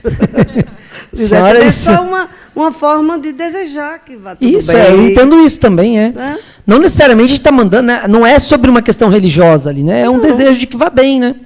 É porque o Deus também é uma forma da gente sentir o que é legal, que é bom, que dá conforto a gente, que dá paz. Sim, concordo. Não é o fato de eu rezar aquela reza, como você disse, já padronizada, certinha, né? Um Pai Nosso e uma Ave Maria. Eu estou ali só numa comunicação. Sim. Isso está me tranquilizando, está me dando conforto, está me dando a energia que, de repente, a gente aprendeu por ser criada no catolicismo, Você tem que rezar, como você disse, foi obrigada a rezar. Eu fui obrigada a rezar e continuo rezando. Muito sabe? bom. Não necessariamente ter esse negócio de pedir. É a energia que envolve a gente quando a gente está rezando. É a paz. Sim. Sabe? Então, o equilíbrio, né? É o equilíbrio. Você pode ser que a pessoa não saiba ficar fazendo aquelas preces na hora, desejando, agradecendo de uma forma espiritual. Então, usa essa oração já bonitinha, Sim. já que aprendeu Fica desde mais criança, organizado, né? para ter conforto. Excelente, boa colocação. Obrigado. Diga, Cris. Justamente. Que seria o aspecto energético da intenção. Sim, eu acho que é como a gente direciona, né? Exatamente. Esse vai com Deus é uma vibração que a gente está pondo junto também com a pessoa, né? Ok, vamos bem? A fé e a compreensão de Deus, né? Aí vem uma questão que é fé, né? Que é uma questão bastante estudada também ao longo do tempo e vale a gente passar aqui como elemento do nosso plano de aula. Transcender a crença cega, primeira provocação, né? O que é a crença cega? É aquela que a gente não raciocina, aquela que a gente não reflexiona, aquela que a gente não pensa no que a gente está fazendo. Faz sentido para mim? Ótimo, é a sua verdade, segue em frente. Que é o que a gente chama de fé raciocinada. Ela passou pelo crivo da consciência e faz sentido para mim. Ok, está tudo bem. Né? Eu estou fazendo isso daqui porque isso aqui faz sentido para mim. Ótimo. Eu coloquei raciocínio, sentir, emoção, discernimento e lógica. Qual que é a busca da fé? A busca de Deus é no externo, se eu pensar em fé, se eu pensar em sentir, raciocinar, discernir e fazer sentido lógico, Deus não é no externo, Deus é de dentro para fora, é sentindo o divino, é sentindo Deus, é entendendo de maneira não formal, racional, de fora para dentro, mas sentido. Né? Porque quando minha mãe fala vai com Deus, vem uma emoção junto, vem um sentimento. Se eu falar vai com Deus, não vai. Eu falar vai com Deus, vai ser tipo, vai com Deus. Não vai nada. Eu prefiro falar, vá bem, se cuide, preste atenção, cuidado, toma um Red Bull para não dormir, já que você está dirigindo de noite. Entenderam? Eu vou meu lugar é mais nesse lugar. Então, é de cada um, tem que ser sentido. E o sentir vai à medida em que a pessoa consegue entregar o sentir dela. Né? Minha avó, super católica tal, vou rezar para você ir bem. Falei, ótimo, vó, reza, porque eu sei que o rezar dela tem uma conexão emocional, tem uma conexão com o divino, tem um lugar que eu não tenho e que ela tem. Então, excelente. Isso é a história que eu falei do certo e do errado. Né? Quando a gente consegue conceber isso. Minha avó, minha mãe e eu são 3 visões diferentes do Deus e cada um está certo do seu jeito. Né? Então, quando eu consigo conceber isso, aí eu estou indo para esse lugar aqui. Olha o que Adenauer fala. A fé em Deus significa a compreensão lógica e sentida de sua existência. Então, o que ele está trazendo? Tem que ser algo que faça sentido para você. E aí esse exemplo acho que foi bem bom. O Deus que é para mim, o Deus da minha mãe, o Deus da minha avó são completamente distintos. Numa mesa a gente nunca conseguiria colocar os 3 no mesmo Deus. Mas os 3 são sentidos e compreendidos de forma lógica a partir de cada um. Então isso é interessante a gente olhar porque a gente passa a compreender a percepção de Deus de cada um. Tá? E aí a gente sai da ideia de verdade absoluta. Ok? Fomos bem aqui? O que eu quero fazer agora para a gente finalizar? Quais foram assim, as reflexões que a gente trouxe? Né? O que a gente está provocando? Ainda é um primeiro contato nosso aqui na ULI, lógico que cada um vem da sua trajetória pessoal, mas aqui na ULI é a primeira aula que fala de Deus, do divino, né? E a gente tem aí uma sequência de aulas que o básico ele sempre vai ser assim, porque é muita coisa trazida de forma concisa para que a gente abra reflexões. E a gente vai desdobrar isso nos próximos ciclos, de forma mais aprofundada e a partir de outros olhares. Então, a primeira questão importante aqui dessa aula é: qual é a sua percepção de Deus? Né? Para além do que o Espiritismo responde, né? Inteligência suprema, causa primeira de todas as coisas, qual é a sua concepção? Né? A reflexão de hoje é isso. Qual é a sua concepção? Antes disso, é possível ter uma concepção própria. Né? Porque às vezes a gente nem acha que isso é possível. Né?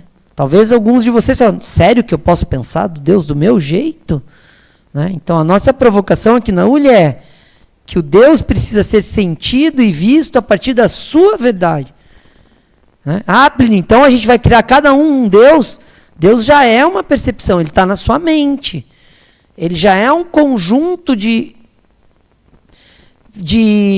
formas de enxergar o sagrado e o divino que você, espírito, adquiriu ao longo das encarnações. Vamos supor aí, de todas as encarnações que a gente teve, tem um pouquinho de sagrado vivenciado de cada encarnação na nossa mente, no nosso perispírito. A gente, como espírito, traz essas experiências. Quando a gente reencarnou, a gente não está zerado de Deus.